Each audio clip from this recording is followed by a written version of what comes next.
ये किलर नहीं जानता था कि इसने किस आदमी से पंगा ले लिया है। किलर हमेशा लड़कियों को ही अपना शिकार बनाता है। एक रात ये कार में बैठी लड़की पर हमला करता है। लड़की अपने आप को बचाने की पूरी कोशिश करती है, मगर किलर उसे मार देता है और अपने घर ले जाकर उसके टुकड़े टुकड़े करके नदी में फेंक देता है। मगर किलर ये नहीं जानता था कि जिस लड़की को उसने मारा था उसका बॉयफ्रेंड एक सीक्रेट एजेंसी का एजेंट है। जब उसे अपनी गर्लफ्रेंड की मौत की खबर मिलती है तो वो समझ नहीं पाता है ये क्या हुआ। वो बहुत ही दुखी था, मगर उसके आंसू तक नहीं निकलते हैं। उसे सिर्फ अब बदला चाहिए था, मगर मौत भी उस किलर के लिए एक आसान सजा होगी। वो अपने साथी एजेंट से एक कैप्सूल लेता है। ये कोई आम कैप्सूल नहीं था, ये एक ट्रैकर था जिसको किसी के बॉडी में डाल दो तो तुम उसे कहीं भी लोकेट कर सकते हो। तुम्हें पता रहेगा कि वो आदमी अब कहाँ है। एजेंट उन लोगों की जानकारी लेता है जो इस तरह के केसों में पहले इन्वॉल्व रह चुके हैं। वो एक सस्पेक्ट को ढूंढकर उसे बहुत बुरा पीटता है, मगर वो समझ जाता है कि ये आदमी वो किलर नहीं हो सकता। फिर वो दूसरे सस्पेक्ट को पीटता है। एजेंट इन लोगों पर कोई रहम नहीं दिखाता है, मगर ये आदमी वो खूनी नहीं था। अब बारी थी तीसरे आदमी की। एजेंट जब उसके घर जाता है तो वो आदमी घर पर नहीं था। तलाशी लेने पर एजेंट को लड़कियों का सामान मिलता है और फिर एक जगह पर बहुत सारा खून दिखता है। एजेंट को अपनी गर्लफ्रेंड की अंगूठी मिलती है, यानी ये वही किलर था जिसने एजेंट की गर्लफ्रेंड को बेरहमी से मारा था।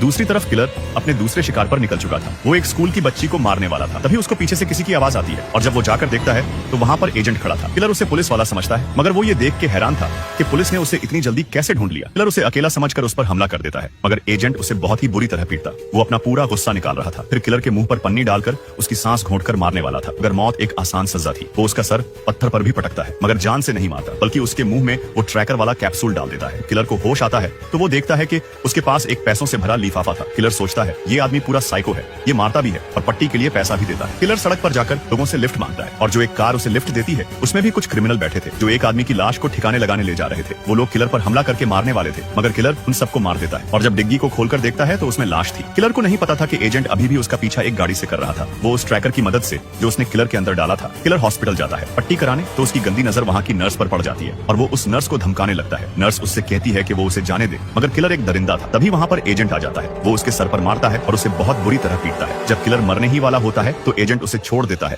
और उसके कान में कहता है कि ये सब अभी खत्म होने वाला नहीं है, बल्कि ये अभी और भी बुरा होगा। एजेंट उसके पैर को बहुत बुरी तरह जख्मी कर देता है। नर्स से कहता है कि वो इसकी पट्टी करके इसे जाने दे। फिर एजेंट वहाँ से चला जाता है। अब से किलर की जिंदगी नर्क बनने वाली थी। वो दर्द से चीख रहा था। उसे समझ नहीं आ रहा था कि वो आदमी उसे हर बार ढूंढ कैसे लेता है, और सबसे बड़ी बात ये थी कि वो आदमी कौन है और उसे क्यों मारना चाहता है। किलर एक बात समझ चुका था कि वो हो ना हो किसी लड़की का रिश्तेदार है जिसे उसने मारा है। किलर सब जगह ट्रैकर ढूंढता है। ट्रैकर ना ही उसके जूते में मिलता है और ना ही कार के नीचे। एजेंट के पास उसकी गर्लफ्रेंड के पिता का फोन आता है। वो उससे कहते हैं कि वो किलर का पीछा छोड़ दे और उसे पुलिस को सौंप दे, मगर एजेंट उसे इसी दुनिया में नर्क दिखाना चाहता था।